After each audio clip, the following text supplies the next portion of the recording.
ಪ್ರವಾದಿ ಮುಹಮ್ಮದ್ ಸಲ್ಲಲ್ಲಾಹು ಅಲೈಹಿ ವಸಲ್ಲಮರು ತಾವು ಬಂದಿರುವಂತಹ ದೌತ್ಯದೊಂದಿಗೆ ಅವರು ನೀಡಿರುವಂತಹ ಸಂದೇಶಗಳಲ್ಲಿ ಅತಿ ಪ್ರಮುಖವಾಗಿರುವಂತಹ ಸಂದೇಶ ಅದು ತೌಹೀದ್ ಆಗಿದೆ. ನಂತರ ಅವರು ಹೇಳ್ತಾರೆ, ನೀವೆಲ್ಲರೂ ಒಂದೇ ತಂದೆಯ ಮಕ್ಕಳು, ಅಂದರೆ ನೀವೆಲ್ಲ ಒಂದೇ ಒಂದು ಕುಟುಂಬದವರು. ಒಂದೇ ಒಂದು ಕುಟುಂಬದಲ್ಲಿ ಭೇದಭಾವ ಏತಕ್ಕಾಗಿ, ತಾರತಮ್ಯ ಏತಕ್ಕಾಗಿ? ಎಲ್ಲರೂ ಸದ್ಗುಣರಾಗೋಣ, ಎಲ್ಲರೂ ಸದಾಚಾರದಿಂದ ಬಾಳೋಣ. ನಾವೆಲ್ಲರೂ ಒಂದೇ ತಂದೆ ತಾಯಿಯ ಮಕ್ಕಳಂದ ಮೇಲೆ ನಮ್ಮಲ್ಲಿ ತಾರತಮ್ಯ ಏತಕ್ಕಾಗಿ? ಅವನು ಶ್ರೀಮಂತ, ಅವನು ಬಡವ, ಅವನು ಉತ್ತಮ, ಇವನು ಮಧ್ಯಮ, ಇವನು ಅಧಮ, ಇಂತಹ ತಾರತಮ್ಯ, ಇಂತಹ ಭೇದಗಳು ನಮ್ಮಲ್ಲಿ ಏಕೆ?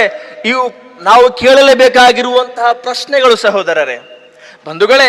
ಒಂದು ಉತ್ಕೃಷ್ಟ ಸಮಾಜವನ್ನು ನಿರ್ಮಿಸಬೇಕಾದರೆ, ಒಂದು ಒಳ್ಳೆಯ ಸುಸಜ್ಜಿತ ಸಮಾಜವನ್ನು ನಾವು ನೋಡಬೇಕಾದರೆ, ಆ ಪ್ರವಾದಿಯವರು ತೋರಿಸಿರುವಂತಹ, ಅವರು ಹೇಳಿರುವಂತಹ ಮಾರ್ಗದರ್ಶನದಲ್ಲಿ ನಾವು ನಡೆಯುವುದು ಬಹಳ ಅವಶ್ಯಕವಾಗುತ್ತದೆ.